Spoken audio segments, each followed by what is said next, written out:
Olá pessoal, tudo bem com vocês? Quem fala aqui é o professor Josiel de Geografia e a aula de hoje é sobre o transporte ferroviário, que é um tipo de deslocamento que ocorre por meio de vias férreas, transportando, dentre outros, pessoas e cargas. Esse meio de transporte é um dos mais antigos. Seu surgimento está ligado diretamente com a primeira Revolução Industrial, que é um acontecimento histórico que sucedeu na Europa lá no final do século XVIII e no início do século XIX. Essa revolução ficou marcada por duas importantes inovações tecnológicas: a invenção da máquina têxtil e a locomotiva, ambas movidas a vapor. O combustível que era muito utilizado ali era o carvão mineral, tá?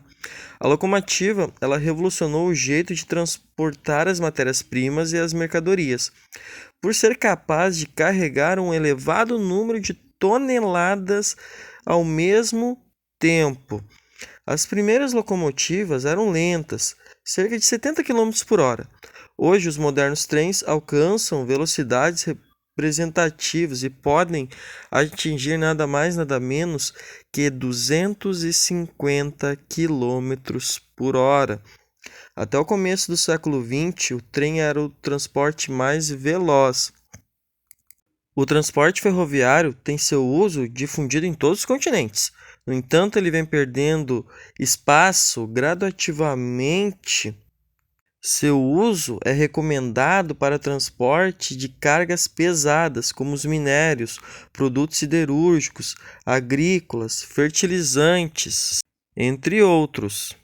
As principais deficiências do transporte ferroviário estão na incapacidade de percorrer superfícies acidentadas e o fato de não poder conduzir mercadorias até os centros consumidores. Isso porque, segue sempre um caminho definido, que, como vocês podem ver aí, são os trilhos.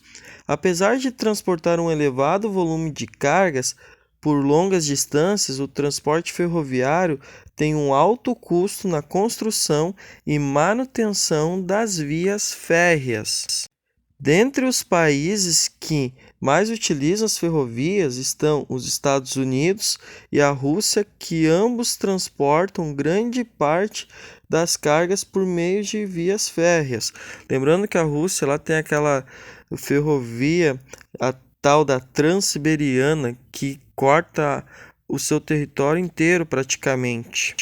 Na parte da Europa Ocidental, esse tipo de transporte dispõe de grande tecnologia, sendo usado efetivamente na locomoção de pessoas e cargas.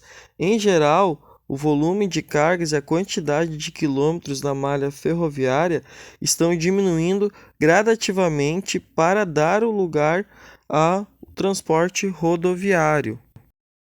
Falando nessa troca aí do transporte ferroviário para o rodoviário, nós temos a situação do Brasil. O Brasil, em meados do século XX, começou uma grande frente de construção de rodovias, a chegada do caminhão. O que vem acontecendo? O transporte rodoviário acabou dominando o transporte brasileiro, então se utilizou cada vez mais o caminhão, cada vez menos o trem.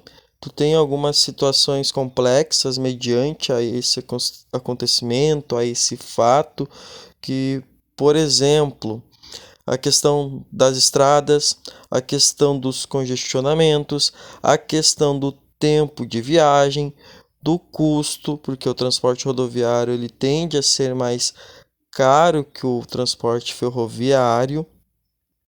Outro detalhe importante: o fato dos combustíveis ficarem cada vez mais caros afeta diretamente o valor dos produtos que a gente consome, já que o caminhão é o principal meio de transporte de mercadorias no Brasil. O Brasil, com a sua política de transportes, chegou ao ponto de realmente ser dependente do transporte rodoviário, principalmente feito pelo caminhão, tá? Que pensa comigo, imagina sair do Rio Grande do Sul e ir para lá na Amazônia. lá no polo de Manaus, pegar mercadorias.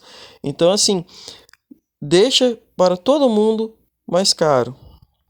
Enfim, pessoal, essa então foi a aula de transporte ferroviário.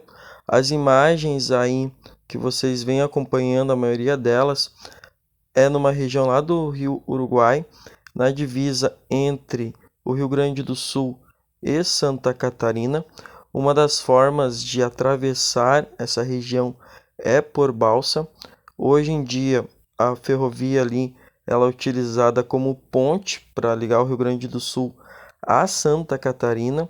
Existe um trem chamado aí Maria Fumaça que retrata, que faz essa viagem para as pessoas e os turistas verem como era o passado. Tá certo, pessoal? Um forte abraço, fiquem bem, até a próxima. Não esqueça de deixar o seu curtir e aprender um pouquinho. É sempre bom compartilhar conhecimentos. Certo? Forte abraço, até mais.